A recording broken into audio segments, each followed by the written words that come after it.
Good morning. Here we are at the Urban Farming Institute in Oakland Park, Florida. And since we've been able to social distance, thank goodness, we've been able to continue our research in the ocean lab at the Urban Farming Institute. So we made some new adjustments to the lab, some new updates.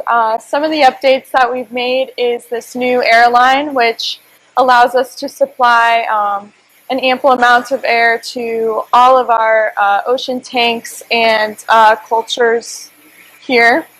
Currently we're working on growing Gracilaria parvispora in a very cost-effective way, improving the nutrition and scaling the alkalinity to improve the growth at the most effective way. In these three tanks here, we have Gracilaria parvispora, and they're all at the exact same feeding rate, and each day we have been measuring them to track their growth and find the most effective way to feed them and give them the most ample amount of nutrients possible. In the middle tank here, we have a fresh sample of Crania brevis from Mote Marine Lab. And we'll be using that sample to continue the research that we've been doing on red tide here at the Urban Farming Institute. Now, why we started the red tide experiment here at the Urban Farming Institute was I was just intrinsically motivated to help the environment. As an avid scuba diver, I had witnessed a lot of the environmental damage done to the ocean and the coral reefs off the coast of Florida due to the red tide blooms occurring. And I was inspired by that and the layer of slimy green algae that I had to swim through whenever I was snorkeling or scuba diving to try and find a natural solution to this issue. And I wanted to do my research at the Urban Farming Institute because it gave me the freedom to do my own individual project with great mentorship and resources that would allow me to perform a very valid and interesting project. And this lab is a really great place for students to come and devote their time to higher learning and experimentation, find out different lab skills, and develop their skills greater.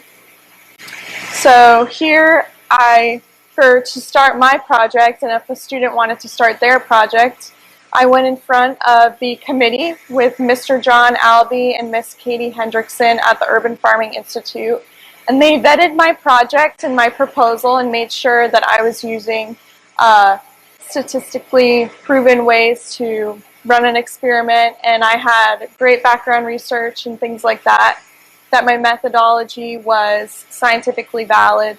And then they helped me to create this project and set it up here at the Urban Farming Institute. And the lab here is really, really great for running all sorts of projects, not just mine on red tide. There's other students here as well who are going to develop their own projects and run experiments as well. Because of the great design of our lab here, we have 6 large white tanks, and the water flows from a larger sump down below into a water chiller.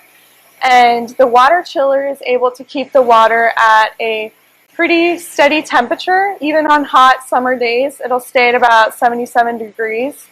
And as the tanks sit in this water bath, it allows the water in the tank to be kept at an optimal temperature for marine life growth. And the water flows to each tank and then runs through the sump and back through the chiller. We also have these awesome lights here, which provide, we can adjust them to provide the correct amount of light energy to different seaweed species. For example, the Gracilaria parvispora requires a lower light energy than the Crania brevis does, and so we're able to adjust that perfectly. And of course, I already talked about the new air pump here, which allows us to pump air into our tanks and provide our tanks with a good air supply. And this lab's a really cost-effective way to provide students with great research opportunities to develop projects. So thank you so much for tuning in. And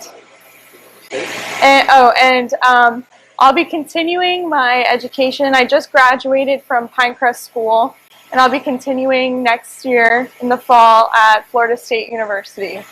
So thank you everyone who's followed my journey and my project and who's helped fund this lab at the UFI. We greatly appreciate it. And we'll see you in the next Facebook Live.